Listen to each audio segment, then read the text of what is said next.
Nous sommes dans une maison construite pour un couple de maraîchers bio à Chaussan, dans les Monts du Lyonnais. L'enjeu de ce projet était de réaliser une habitation bioclimatique et passive, ainsi qu'une exploitation agricole. La particularité sur ce projet, c'est qu'on est sur de la zone agricole, en limite de hameau, en limite de zone constructible, sur un terrain qui est extrêmement pentu. Il se trouve que c'est cette parcelle-là qui a été élue parce que peu propice à la culture. Sa force par contre, c'est qu'elle est exposée plein sud, donc une pente bien face au sud, et ça se prêtait très facilement à faire du bioclimatique, et on a exploité ça le plus possible. Très rapidement, le projet qui s'est dessiné, on avait un sous-sol pour la partie maraîchage qui était encastré dans la pente, et la partie habitable sur l'étage, avec du coup la grande façade la plus ouverte exposée face au sud et face au paysage.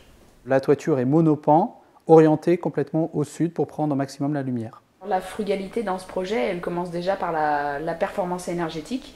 On visait le niveau passif, donc c'est vrai qu'avec la botte de paille on y arrive assez facilement. On a une partie des vitrages en triple qui nous permet d'avoir une haute performance énergétique. Comme on est en ossature bois, il faut chercher pour le confort d'été à ramener un petit peu d'inertie dans la maison. La paille par chance est un isolant qui a déjà un petit peu d'inertie, mais on a fait le choix aussi d'avoir une dalle béton au sol avec du carrelage qui prend bien le soleil en hiver et qui fait comme un plancher chauffant. Le mur du fond qui a également été fait en autoconstruction, on est sur de la brique de terre crue. Le poêle complément de chauffage éventuel est juste contre, et du coup ça fait un radiateur central pour toute la maison. Dès le départ, on souhaitait une maison qui soit le plus en relation avec nos idées et puis notre métier, donc avec un moindre impact environnemental. Le compromis, ça a été d'aller vers de l'autoconstruction. Donc on a mis en place la paille, les enduits, on a fait le bardage, on a participé avec des artisans, carrelage, plaquistes.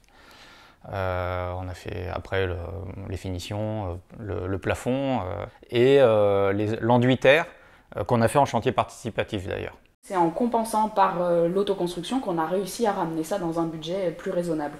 L'idée, c'était notamment de trouver une entreprise de carrelage ou de plâtrerie qui accepte que les clients mettent la main à la pâte. On a travaillé avec l'entreprise Bâti Nature qui avait un système technique bien particulier qui permettait à la fois d'associer la performance de l'artisan sur la partie ossature bois, étanchéité à l'air, niveau passif, en incluant le fait qu'il y aurait la pose de la paille notamment faite en autoconstruction par les clients.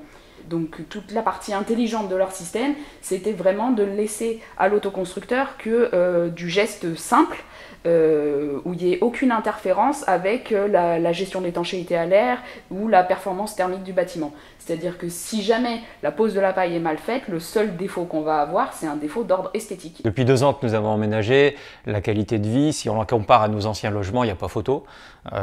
C'est ici que nous sommes le mieux en termes d'ambiance.